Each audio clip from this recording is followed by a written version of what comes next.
Bienvenue sur votre plateforme pour décrypter l'actualité. Plongez au cœur des grands débats politiques, sociaux, économiques et culturels qui façonnent notre monde occidental. Dans le Financial Times, l'expert Jason Stearns est clair. Cette guerre pourrait se terminer relativement rapidement. Il rappelle qu'en 2012, en fait, le M23 avait été battu. Et ce n'était pas seulement à cause de l'action de l'armée congolaise et de ses alliés du Sud, qui avaient battu militairement le M23. C'est aussi parce que les soutiens internationaux du régime rwandais avaient suspendu son financement. Et que donc eux ils avaient dit voilà, à cause du rôle que vous jouez au Congo, on va plus vous financer. Barack Obama avait appelé Kagame pour lui dire d'arrêter le M23. En d'autres mots, si l'Occident aujourd'hui ne sponsorisait pas cette guerre, elle pourrait prendre fin très rapidement et on aurait pu éviter déjà beaucoup de ces morts, beaucoup de ces victimes innocentes aujourd'hui en Congo. Le pillage du Nord Kivu profite à plusieurs acteurs, tant locaux qu'internationaux, impliqués directement ou indirectement dans l'exploitation des ressources naturelles et les conflits armés. Voici les principaux bénéficiaires. Oui, parce que c'est temps, à cause de ce qui se passe au Congo, on s'intéresse beaucoup sur ce qui est la source réellement de ce problème. Donc, le numéro 1 peut voir le groupe armé locaux et étrangers. De nombreuses fractions rebelles comme le M23, les FDLR, Force démocratique de libération du Rwanda, ou encore des milices Mai Mai financent leurs activités en exploitant et en vendant illégalement les ressources minières comme le coltan, or, casitérite, etc. Certains de ces groupes reçoivent un soutien de puissances étrangères qui cherchent à maintenir une influence dans la région. Donc, le deuxième, on peut voir les forces militaires des pays voisins, Rwanda, Ouganda, Burundi, etc. Il existe des accusations répétées selon lesquelles certains pays voisins, notamment le Rwanda et l'Ouganda, profiteraient du chaos du Nord Kivu pour exploiter les ressources naturelles du Congo.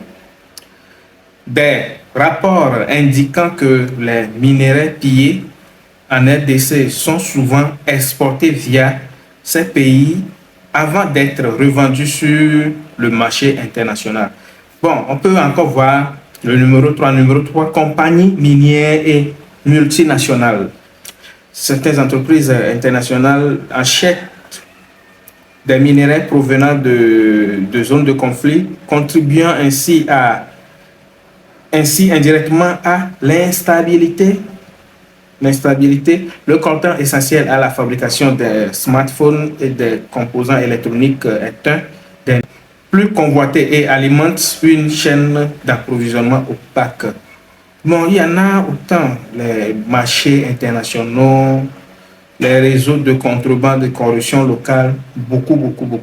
Donc, maintenant, monsieur, je vais vous laisser suivre un élément qui est allé en détail, qu'il a brossé aussi un peu ce qui se passe au Congo, pourquoi le Nord Kivu et pourquoi la communauté internationale s'intéresse autant et ils se tuent, ils ne disent rien du tout pour empêcher, depuis fort longtemps que ce problème a commencé, rien du tout pour empêcher cette tension dans cette zone, ils laissent couler.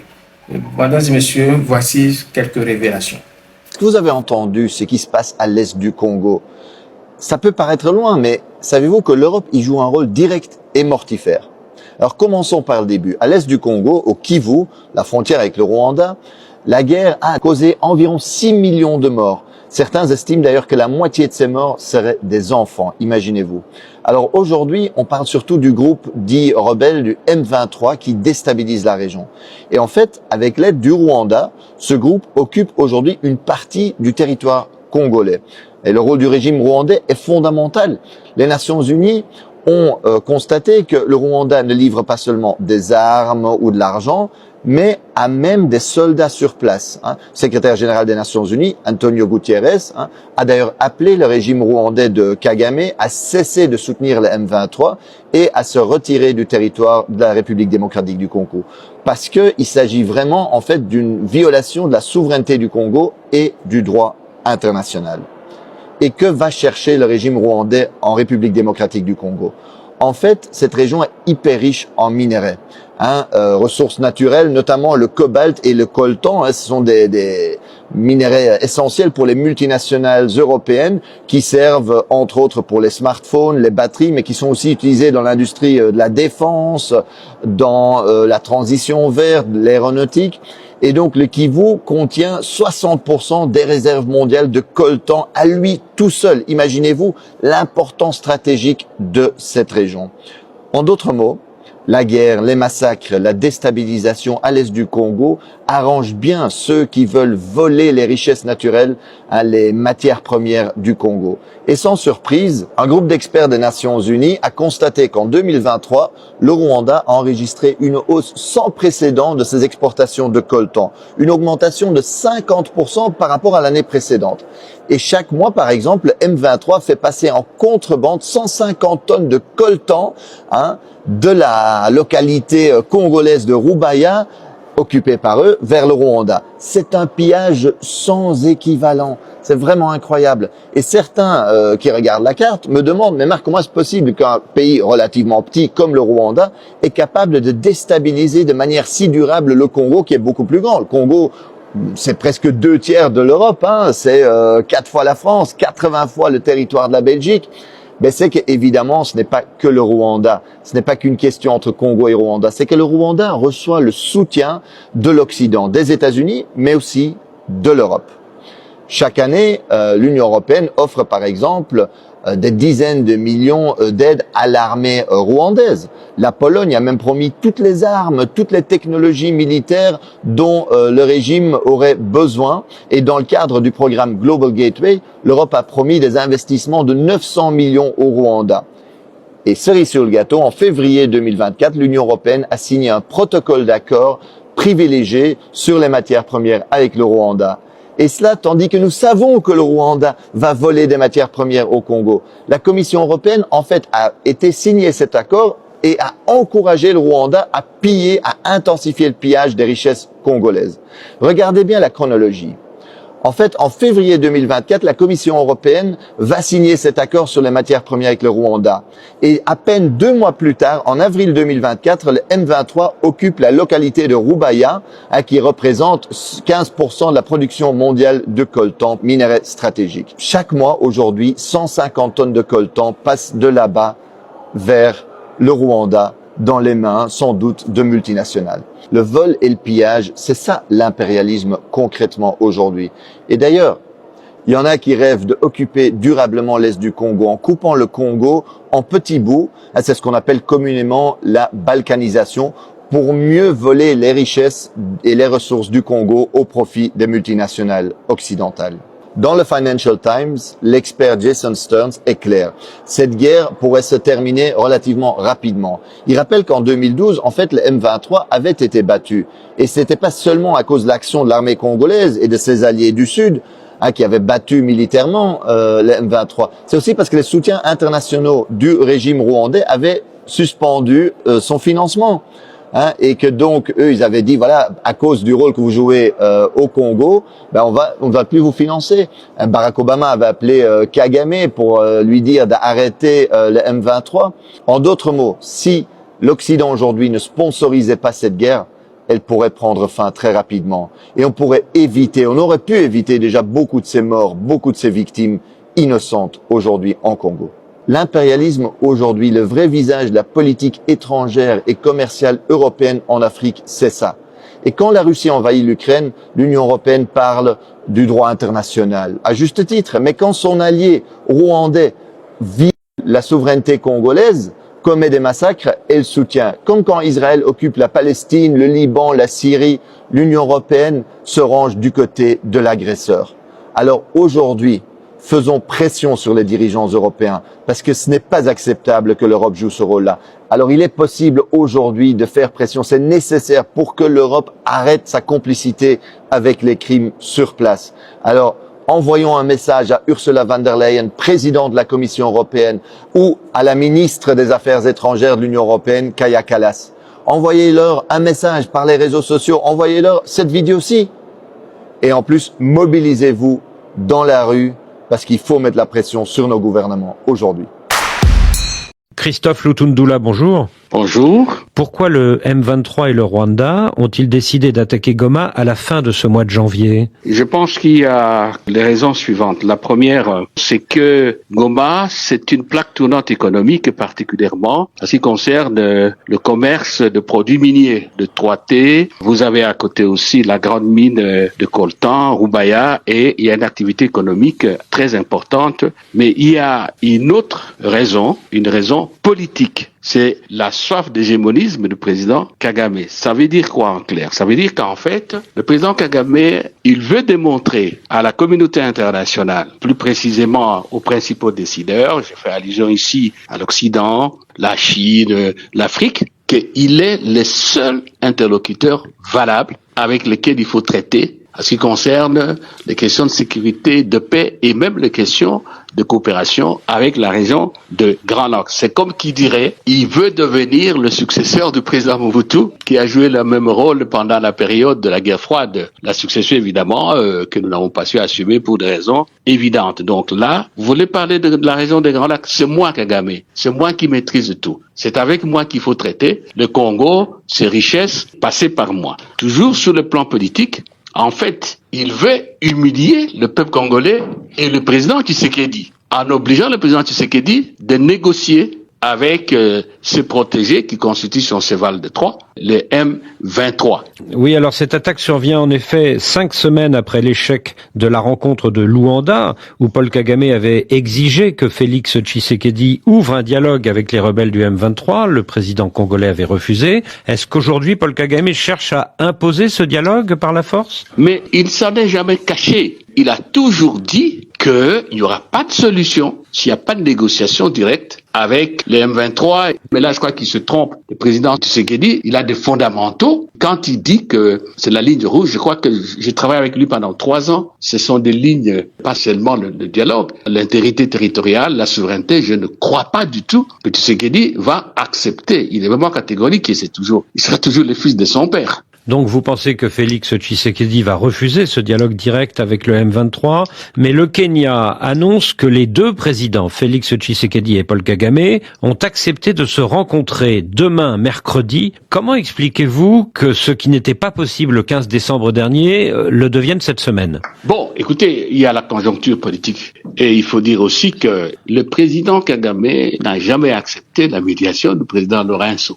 Maintenant que l'on revient à la communauté d'Afrique de l'Est, nous espérons qu'on aura une meilleure compréhension de la décision du président Tshisekedi. En effet, il existe un acte officiel, le communiqué d'avril 2022 des chefs d'État de la région, signé par M. Biruta pour le compte du président Kagame, qui n'est pas venu, dans lequel il est clairement dit que tous les États qui ont de groupes armés nationaux en RDC sont invités à prendre langue avec eux pour leur faire des offres de paix. Et que si un groupe refuse cette offre de paix, il est considéré comme force négative qu'il faut extirper du corps de la région. Et c'est comme ça que le processus de Nairobi est né. Et donc, nous espérons que les chefs d'État de la CEAC, de l'East African Community, la communauté. Oui, et qu'ils vont demander au président Kagame de respecter ce qu'ils ont décidé ensemble, notamment aussi pour lui, l'obligation de prendre langue avec les fameuses FDLR. Et ça sera vraiment une décision conséquente. Ce qui frappe les observateurs depuis 3 jours, Christophe Lutundula, c'est le refus de l'Union africaine et des 3 pays qui représentent l'Afrique au Conseil de sécurité, l'Algérie, la Sierra Leone, la Somalie, de nommer le Rwanda comme pays solidaire des rebelles du M23 dans l'attaque sur Goma. Comment expliquez-vous cette bienveillance à l'égard du président Kagame? Mais c'est très simple, c'est des modus operandi, je n'ose pas dire l'ADN de l'Union africaine. Nous en avons l'expérience, nous avons connu une crise politique grave du temps du président Mobutu, conférence nationale et ainsi de suite. L'Union africaine n'a rien fait. Et vous savez qu'il y avait un conflit entre, je crois, l'Éthiopie et la Somalie. On ne sait pas ce que l'Union africaine a fait. Et on peut continuer la série. Il y a les grands barrages de la Renaissance qui opposent l'Éthiopie, le Soudan et l'Égypte. De l'Union africaine s'est mis à l'écart. Donc ce n'est pas une surprise. De toutes les façons, l'Afrique a un problème d'assumer sa souveraineté. Être souverain, c'est être capable de résoudre ce problème par soi-même. Donc il y a des intérêts économiques, les connexions avec les multinationales et les États qui soutiennent le président Kagame et qui profitent du pillage de ressources naturelles de la RDC, donc des pays africains, évitent de bousculer, d'indisposer ces États tutélaires.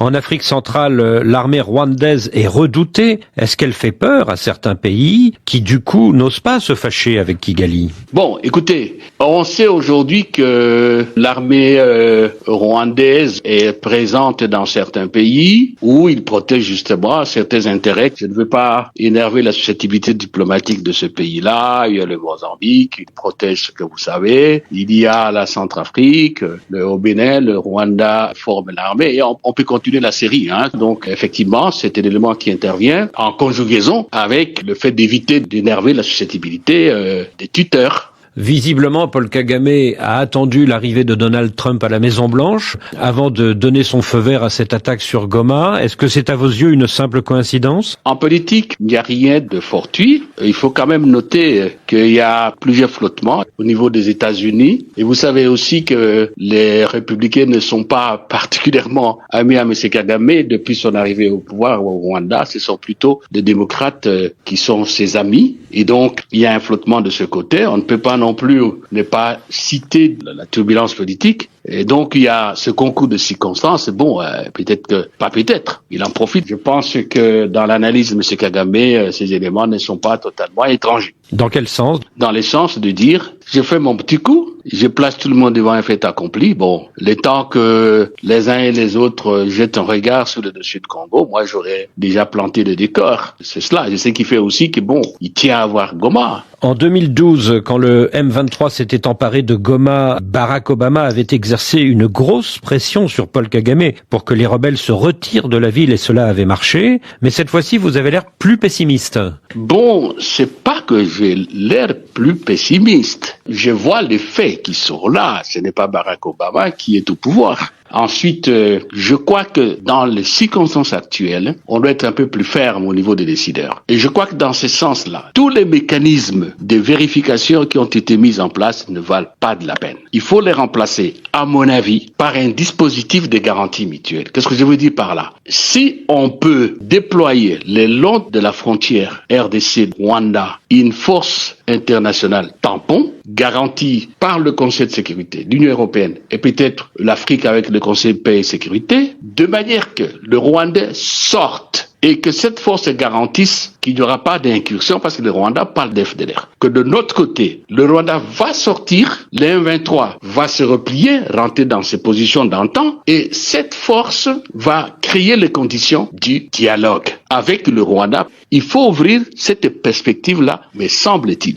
À mon sens aussi, il faudra absolument que la question des sanctions à l'égard de quiconque aurait violé les droits de l'homme, il faut des sanctions. Sinon, c'est l'impunité. Voilà. Et vu du côté de Congolais, je dis que ce qui se passe ne concerne pas Tshisekedi seul comme individu. Nous tous, l'expérience de l'AFDEL nous démontre que les objectifs du président Kagame, c'est la zone d'influence au Congo, l'exploitation de ressources. Et donc, quiconque sera au pouvoir aujourd'hui, demain, après-demain, tant que nous ne sommes pas unis pour défendre le pays, pour défendre notre indépendance, notre souveraineté, ça va pas marcher. Christophe Lutundula, merci. Merci. Merci d'avoir suivi cette vidéo jusqu'à la fin. Si vous êtes nouveau ou nouvelle sur la chaîne, n'oubliez pas de vous abonner, liker la vidéo, partager. Et on aimerait aussi bien vous lire en commentaire. Et vos points de vue sont très importants. Alors, on se catch pour une autre vidéo. À tout à l'heure.